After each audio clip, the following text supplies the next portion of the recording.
Coucou, c'est Azilis. Alors, qui profite de ce dimanche soir pour vous partager le billet du C'est lundi, que lisez-vous? Donc, dans un premier temps, on va voir les lectures de la semaine passée, ma lecture en cours et la lecture à venir. La semaine dernière, je vous ai laissé, j'étais en plein dans le tome 2, Les femmes de l'autre monde, capture de Kayleigh Armstrong. Eh ben, ça a été une lecture plus que plaisante. J'aurais pas cru prendre autant de plaisir à retourner dans cet univers, dans cette saga. Je me souvenais plus que c'était de la bitlite de si grande qualité. Ça fait du bien de temps en temps. Et non, franchement, lecture très agréable. Mon billet publié, il était en ligne aujourd'hui. Donc voilà. Si vous cherchez une saga avec du punch, du peps, des personnages intéressants pour découvrir la beatlit, quelque chose de dense et de cultivé, vous pouvez commencer Les femmes de l'autre monde. En tout cas, les 2 premiers tomes sont vraiment très sympas. Voilà. Après, j'ai lu le tome 4, Les ombres de la nuit de Chris Cole, âme damnée. Donc après la qualité, le McDo, la version courte et pas chère. Donc, que vous dire? Moi, je voulais de la détente, donc j'ai été servie. Ça va plus, c'est une pause détente, y a pas de souci, ça se lit très vite. Alors par contre, ceux qui étaient tentés par les aspects qu'on voyait dans les 2 précédents tomes, à savoir un univers un peu plus densifié, voilà, une mythologie un peu plus complexe on continue de découvrir des aspects, une histoire un peu plus dense en dehors de la love story. Et ben, il y a là, vous allez pas être content parce que je crois que 80% du bouquin, 80-90% facile, on est vraiment que sur la love story, quoi. Donc entre Conrad et Naomi, c'est pas qu'ils sont chiants et qu'ils sont cons et que c'est pas agréable, c'est plutôt assez sympa et assez fun. Mais voilà, si vous voulez voir autre chose, ça m'étonnerait que ce tome-là vous satisfasse et vous risquez de le trouver vraiment assez plat. Mais certains aspects continuent de se dévoiler et moi je commence à prendre beaucoup goût à l'humour de l'auteur qui se prend pas au sérieux sur ce qu'elle écrit et sur ce qu'elle fait dire et penser à ses personnages. Je trouve ça assez fun et ça me plaît. Voilà, tout simplement, donc je lirai la suite avec très grand plaisir, je pense. Et donc, je me suis plongée après dans le tome 1 de la trilogie Les Portes du Secret, qui s'appelle Le Poison écarlate de Maria V. Snyder. Il est sorti il y a un petit moment quand même, c'était... je crois que ça faisait partie de la première vague de publication de Darkis. Quand le label est sorti, ils ont publié... Ils ont publié De toute mon âme, je crois qu'il y avait Le Poison écarlate et il y avait Pilby, La vie folle ou je sais plus quoi. Donc voilà. J'avais pas, il y a eu beaucoup d'avis positifs, je n'avais pas succombé parce que tout le monde se précipitait dessus et puis j'aimais pas le titre et j'aimais pas le 4e de couve. Donc du coup, et puis je devais être dans autre chose, dans d'autres préoccupations. Et on n'arrête pas de me dire, vas-y, découvre, tu vas voir, c'est vraiment bien, c'est sympa, c'est bien écrit, les personnages sont intéressants. Avec un certain Valek en potentiel masculin, quelle idée de s'appeler comme ça.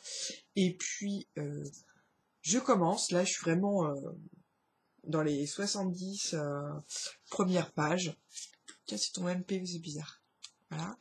Je suis là-dedans, c'est très bien, enfin je suis agréablement surprise. En fait, on découvre Elena, jeune fille qui est condamnée à mort et elle est affamée, ça fait plus de 9 mois qu'elle est dans sa cellule, elle est à moitié torturée, enfin visiblement pour sorcellerie en plus apparemment dans ce qui se passe. Et au moment le jour de sa condamnation, en tout cas elle est persuadée que c'est ça qui va venir, elle doit rencontrer un officier pour avouer ses crimes, chose qu'elle avoue sans complexe, elle dit oui, j'ai tué ce mec, je voulais le tuer, tellement persuadée de passer sur l'échafaud après. Et le mec lui propose un job, il lui propose goûteur du commandant. Donc oui, c'est quand même un job à risque, hein. On va pas dire que les risques professionnels sont nuls. Mais bon, c'est tellement inespéré comme profession, comme proposition surtout, que elle dit oui. Et elle se retrouve du coup dans l'obligation. Donc comment en fait devenir goûteur quand on a été condamné à mort avant, puisque donc goûteur, c'est pour être goûteur, il faut que la vie soit en jeu. Faut que voilà. Je sais pas si vous me saisissez, je dois pas être très très clair, hein, c'est pas grave. Faut que la vie soit en jeu. Et le comment vous expliquer ça?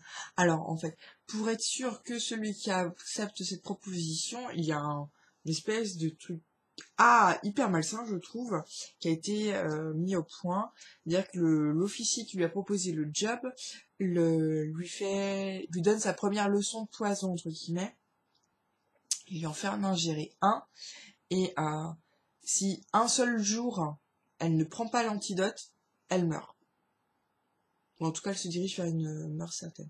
C'est la seule manière qu'ils ont de pouvoir lui confier un poste, lui dire, bon bah voilà, vous allez au contact du commandant, du chef de l'État, en ayant confiance relativement en elle, en la laissant en liberté, mais en même temps, voilà, si un seul jour elle se présente pas, ou s'il l'enferme, ou s'il refuse de lui donner, elle est condamnée. Voilà, donc Elena, elle se vit entre les mains de cet officier qui lui donne sa première leçon de poison. Et cet officier, c'est comme qui dirait, c'est Valek Ambroise. Donc pour l'instant, moi, il m'a surtout l'air d'être un gros vicieux, parce que d'un pervers, enfin c'est pas sain du tout, quoi. Cette espèce de chantage de... Enfin, ouais. Et puis bon, visiblement, c'est pas un officier qui a la sympathie de tout le monde, donc je découvre, hein, pour l'instant, Elena vient d'échapper à la mort. Elle se découvre libre et elle apprécie cette liberté. Ma future lecture, après, je découvrirai. Donc, pour mon partenariat avec Milady et Livre Addict, j'ai bien reçu, je vais lire le tome 1, ça s'appelle Le Clan Cahill de Vika Forest et ça s'appelle Éternel. Et juste derrière, on a certaines amours sont éternelles. Depuis plusieurs siècles, le clan des vampires Cahill a été chassé d'Irlande et est venu s'échouer sur les rives de la péninsule de Clarepoint, aux États-Unis. Voilà, 3 petits points.